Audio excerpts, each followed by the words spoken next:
Hello students, मैं करण त्रिपाठी आप सभी का केटी क्लासेस द डिस्क्रिप्टिव हब में वेलकम करता हूं। आज का सेशन स्टूडेंट्स हमारा बोर्ड एग्जाम को लेकर बहुत ही ज़्यादा इंपॉर्टेंट होने जा रहा है। क्लास 10 जैसा कि आप देख रहे हैं, इलेक्ट्रिसिटी हम एक एक क्लास में एक एक क्वेश्चन अच्छे से डिस्कस कर रहे हैं और आज की क्लास में हम एग्जाम्पल 11.5 को डिस्कस करेंगे। ठीक है, बहुत ही ज़्यादा स्टूडेंट्स है ना, इंपॉर्टेंट एग्जाम्पल होने जा रहा है आपका।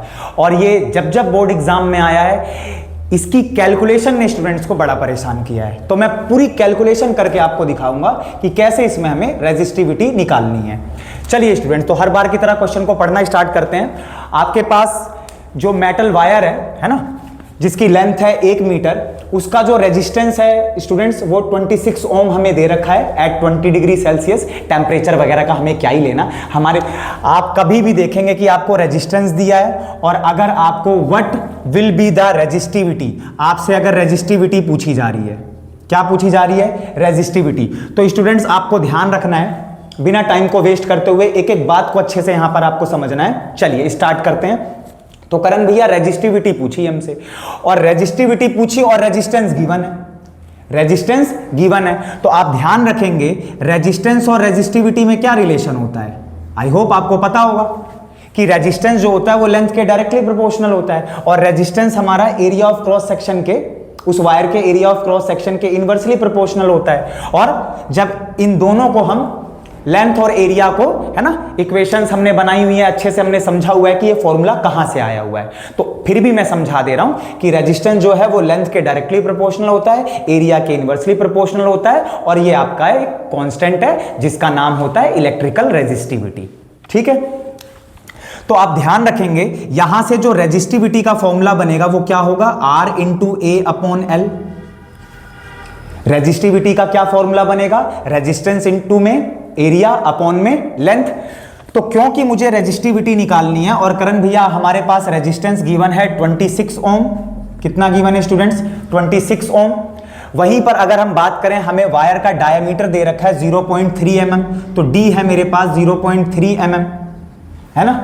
एसआई यूनिट में नहीं है, आपका जो भी डिस्टेंस होगा उसकी यूनिट क्या है? SI, metre. तो इसको सबसे पहले स्टूडेंट्स मैं मीटर में लेकर आऊंगा। तो आपको ध्यान रखना है 1 मिलीमीटर में 10 की पावर -3 मीटर होते हैं, तो 0.3 mm में 0.3 इंटू 10 की पावर -3 मीटर भैया।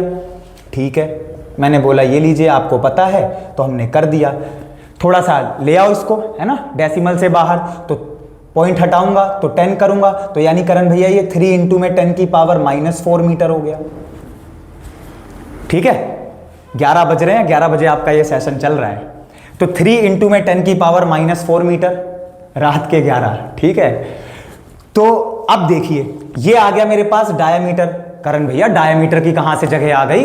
रेडियस पर आओ ना आप। क्योंकि स्टूडेंट्स हम जब एरिया ऑफ क्रॉस सेक्शन की बात करेंगे, है ना, कई बार मैंने बताया हुआ आपको कि ये जो वायर है मेरी, ठीक है, एक सेकेंड ना, ये जो वायर है मेरी, तो इसमें आप ध्यान रखेंगे, जैसे ये एक मैंने वायर बनाई तो थोड़ा सा इसकी थिकनेस लेनी है आपको, है ना, इसकी थोड़ी सी थिकनेस लेनी है ताकि मैं आपको समझा सकूं एरिया ऑफ क्रॉस सेक्शन के बारे में। तो ये जो स्टूडेंट्स आप देख रहे हैं ना, ये जो आप देख रहे हैं, ये क्या है आपका? ये जो आप देख रहे हैं, आई होप समझ पा रहे होंगे, यही आपका क्या है? इसको थोड़ा मैं और साफ बनाऊं तो आप समझ पाएंगे शायद। तो ये जो स्टूडेंट्स आप देख रहे हैं ये पार्ट, ये क्या है? मेरा एरिया ऑफ क्रॉस सेक्शन, है ना। जो भी वायर है, लेट से इसको वायर समझिए थोड़ी देर के लिए। अब मैं ऐसे कर रहा हूं, तो ये क्या है आपका? Area of cross section. ये क्या है? सर्कल दिख रहा है ना आपको, तो एरिया ऑफ सर्कल क्या होता है? Pi r square. Area of circle क्या होता है? Pi r square. तो करण भैया इसलिए हमें इस डायमीटर से कहां आना होगा? रेडियस पर। और रेडियस क्या होगा आपका? 3 इंटू में 10 की पावर -4 को मैं जब 2 से डिवाइड करूंगा तो मेरे पास रेडियस आ जाएगा। तो यहां से स्टूडेंट्स मेरे पास 1.5 इंटू में 10 की पावर -4 मीटर रेडियस आ गया।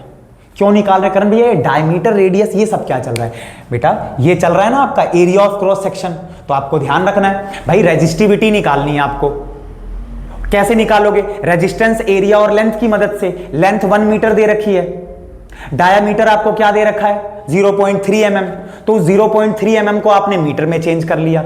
ठीक है, उसके बाद रेडियस निकाल लिया डायामीटर को 2 से डिवाइड करके। क्यों निकाला? क्योंकि एरिया ऑफ क्रॉस सेक्शन, ये जो एरिया ऑफ क्रॉस सेक्शन है ये क्या है, ये सर्कल का, ये आप समझ रहे हैं, ये वायर है, तो इस वायर की जो थिकनेस आपको दिखाई दे रही है वो क्या है, एरिया ऑफ क्रॉस सेक्शन। और एरिया ऑफ क्रॉस सेक्शन, क्योंकि भैया ये सर्कुलर है तो एरिया ऑफ सर्कल लगेगा पाई आर स्क्वायर। तो पाई तो आपका कांस्टेंट है, आर निकाल लिया हमने, आर को पुट कर देंगे। चलिए देखते हैं कैसे पुट करेंगे। तो स्टूडेंट्स आप देख पा रहे हैं यहां पर मेरे पास जो रेजिस्टिविटी है वो रेजिस्टिविटी क्या होने जा रही है करण भैया, आर इंटू में बोलेंगे रेजिस्टेंस क्या है, रेजिस्टेंस क्या होता है, रॉ इंटू में एल अपॉन में ए, तो रेजिस्टिविटी क्या होगी, आर ए अपॉन एल। ठीक है, आइए रेजिस्टेंस कितना दे रखा है students, 26 ohm. Area of cross section pi r square, pi की वैल्यू को मैं 3.14 रख रहा हूं, 22/7 भी रख सकते हैं आप, इंडिपेंडेंट हैं आप, ठीक है, जो मर्जी चाहिए। इन्होंने कोई पाई को बोला तो है नहीं, फिक्स किया हुआ हमें, तो हम 22/7 भी रख सकते हैं और 3.14 भी रख सकते हैं। एरिया ऑफ क्रॉस सेक्शन बताइए, तो यही तो है एरिया ऑफ क्रॉस सेक्शन का मतलब क्या है, पाई आर स्क्वायर। तो आर क्या है आपके पास करण भैया, 1.5 इंटू में 10 की पावर -4, और आर का क्या करना है आपको स्टूडेंट्स, स्क्वायर करना है, डिवाइडेड बाय लेंथ कितनी है, तो लेंथ आपको दे रखी है ना 1 मीटर कहीं पर, ये लेंथ है स्टूडेंट्स आपकी। ये लगाने का कोई फायदा भी नहीं है क्योंकि यूनिट है ना, 1 है, तो ये रख भी दोगे तो क्या ही होगा, ठीक है, 1 मीटर है तो नीचे फ्रैक्शन में 1 का तो कोई मतलब बनता नहीं है। ठीक है, अब इसको सोल्व कर दीजिए, कमाल की रेजिस्टिविटी। अब इसमें कैलकुलेशन में फंसते हैं स्टूडेंट्स, तो वो आपको मैं पूरी करके यहां पर दिखा रहा हूं, देखिए। तो यहां पर 26 इंटू में 3.14 आप देख रहे हैं स्टूडेंट्स, ठीक है। आइए, तो अगर मैं इसको मल्टीप्लाई करूं 26 इंटू में 3.14 इंटू में 1.5 का स्क्वायर, 15 का स्क्वायर 225, तो 1.5 का स्क्वायर 2.25। ठीक है करण भैया, आगे बताइए। 10 की पावर -4, 6th-7th क्लास में आप क्या समझते हैं, देखिए a की पावर m की होल पावर n क्या होता है, ये a की पावर mn, तो लगा दीजिए 10 की पावर -8। अरे 16 मत कर देना, रूल सामने है आपके, जो भी बेस की अंदर पावर है अगर बाहर इंटू का साइन है और पावर है तो हमेशा ये मल्टीप्लाई होगा, ठीक है, स्क्वायर मत कर देना, पता चले 4 का स्क्वायर 16 करके बैठ जाओ। पावर हमेशा क्या होती है, ब्रैकेट के बाहर जो होल पावर है और ब्रैकेट के अंदर जो पावर है वो हमेशा आपस में मल्टीप्लाई होती है, 10 की पावर -8। आई होप समझ पा रहे होंगे आप, बस नीचे 1 को क्या ही दिखाना। तो आइए इसका सॉल्यूशन देखिए इसी बात पर। तो यहां से करण भैया हम इसको सोल्व कर लेंगे, तो हमारे पास क्या आएगा, आइए स्टूडेंट्स देखिए। तो रेजिस्टिविटी है ना, रॉ रेजिस्टिविटी, देखिए स्टूडेंट्स, अब हमारे पास और कोई चारा तो है नहीं, मल्टीप्लाई करना पड़ेगा। तो यहां पर आप देख रहे हैं ये पॉइंट को मैं हटाऊंगा तो नीचे 100 आ गया, इस पॉइंट को हटाया मैंने स्टूडेंट्स तो भी नीचे 100 आ गया। करण भैया 100 इंटू 100 है ना, 10 की पावर 4, 10 की पावर 4 ऊपर जाएगा तो 10 की पावर 4 ऊपर जाएगा तो 10 की पावर -4 है ना। ये जब मैं इसको ऊपर ले जाऊंगा तो कितना हो जाएगा, क्योंकि नीचे क्या है 10 की पावर +4, ऊपर आएगा तो 10 की पावर -4, 10 की पावर -8 इंटू 10 की पावर -4, 10 की पावर -12। इतना समझ पाए स्टूडेंट्स। तो ये मेरा सब कुछ सोल्व हो गया, मेरे पास ये मेरा पूरा सोल्व होकर ये मैंने इसको लिखा 10 की पावर -12। अब आइए, अब ये 314 है, 225 और 26, चुपचाप साइड में आराम से मल्टीप्लाई करिए, ठीक है, मैं आराम से आपको करके दिखा रहा हूं। 314 और 26 है, इसको मल्टीप्लाई किया मैंने, 6 4 जा 24, 6 1 जा 2 8, 6 3 जा 18, इंटू में 2 4 जा 8, 2 1 जा 2, 2 3 जा 6, तो 4 8 8 16, 8 3 11, 6 1 7 8, 8164। स्टूडेंट्स कितना आया मेरे पास, 8164। किसको मल्टीप्लाई किया मैंने, इतने पार्ट को, तो ये आया मेरे पास 8164। करण भैया उसके बाद 225 भी है, ठीक है। मेरा मल्टीप्लिकेशन चेक कर लेना स्टूडेंट्स, 5 4 जा 20, 5 6 जा 32, 5 1 जा 8, 5 8 जा 40। इसके बाद आप देखेंगे 2 4 जा 8, 2 6 जा 12, 2 1 जा 3 और 2 8 जा 16। उसके बाद ये तो रिपीट कर देना आपको, 8 2 3 6 1। तो यहाँ से आए स्टूडेंट्स मेरे पास 0 8 2 10, उसके बाद 9 2 11, 11 और 8 8 1 9, और उसके बाद 3 2 5 6 और 6 3 9 4 13 और 6 2 8 और 1।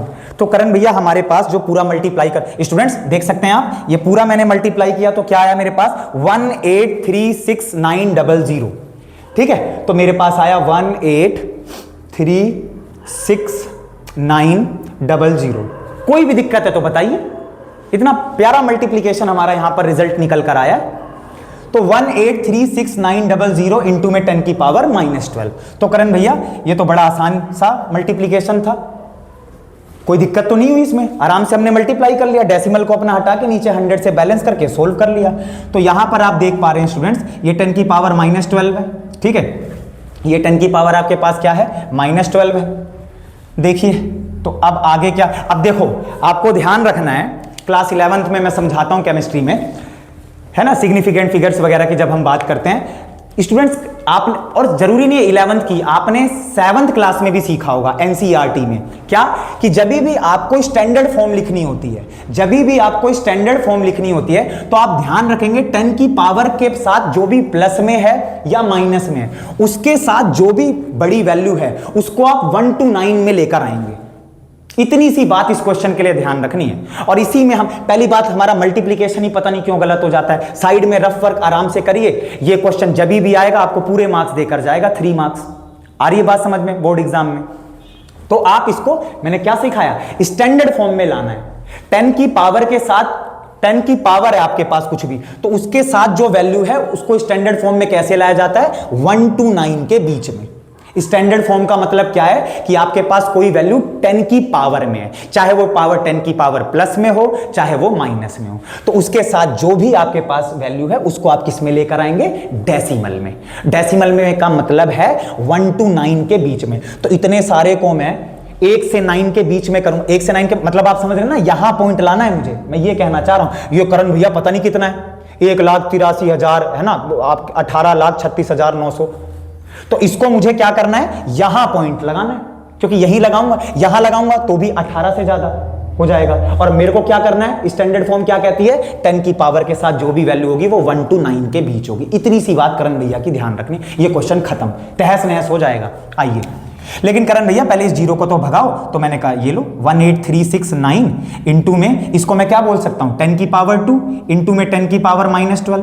तो इसको मैं सोल्व करूंगा स्टूडेंट्स, तो 18369 इंटू में 10 की पावर, बोलिए बेस सेम पावर है, -12 + 2, ठीक है करण भैया, यहां तक भी समझ आ गया। अब यहां पर आइए, कहां आना है, 8 के बाद, तो कैसे आओगे, 1 2 3 4। इसका मतलब करण भैया जब आप इसको, जब आप 18369 को, स्टूडेंट छोड़ने को आप यहां भी छोड़ सकते हैं, है ना, लिख दीजिए ओम मीटर, जो जाना चाहे अब जा सकता है, ठीक है। आ गया आंसर, मैं बता रहा हूं कि इनकी आंसर की से कैसे मैच करेगा, स्टैंडर्ड फॉर्म क्या होती है। आ रही बात समझ में? तो करण भैया आपने जो बताया अब वो आप अप्लाई करने जा रहे हो, मुझे यहां पहुंचना है स्टूडेंट्स, यहां पर पॉइंट। तो यहां पर पॉइंट कैसे आएगा, जब मैं इसको यहां पर पॉइंट लाना है, तो इसका मतलब करण भैया 1 2 3 4 0 से डिवाइड कर दीजिए। तो अगर मैं इसको 4 0 से डिवाइड करूंगा तो ऐसे ही थोड़ी ना, अपने ही मन से थोड़ी ना कुछ भी कर सकता हूं, तो मुझे मल्टीप्लाई, भाई मैथ सही है, फिजिक्स सही है, तो आप कुछ भी अगर डिवाइड कर रहे हो अपने मन से तो उतना मल्टीप्लाई भी करना पड़ेगा। 10 की पावर 4 है ये, तो 10 की पावर 4 से मल्टीप्लाई भी तो करूंगा ताकि वेरीफाई भी तो हो। आ गया स्टूडेंट्स आंसर, तो ये आ गया 1.8369 इंटू में बेस सेम पावर ऐड -10 + 4, 10 की power -6 Om metre.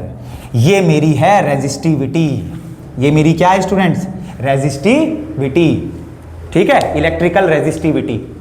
I hope students आपने अच्छे से इस क्वेश्चन को समझा होगा। अब अगर आपको 2 डेसिमल प्लेस तक रखना है तो आप 2 डेसिमल प्लेस तक रख लीजिए, अगर आपको 2 डेसिमल प्लेस तक रखना है तो आप 2 डेसिमल प्लेस तक रख लीजिए, या अगर 3 के बाद ये आप देख रहे हैं 5 से ज्यादा है तो इसको आप 4 भी कर सकते हैं। तो मेरे पास इलेक्ट्रिकल रेजिस्टिविटी क्या आई, 1.84 इंटू में 10 की पावर -6 ओम मीटर, या यहां पर भी छोड़ सकते हैं, आपका आंसर आ चुका है, ठीक है।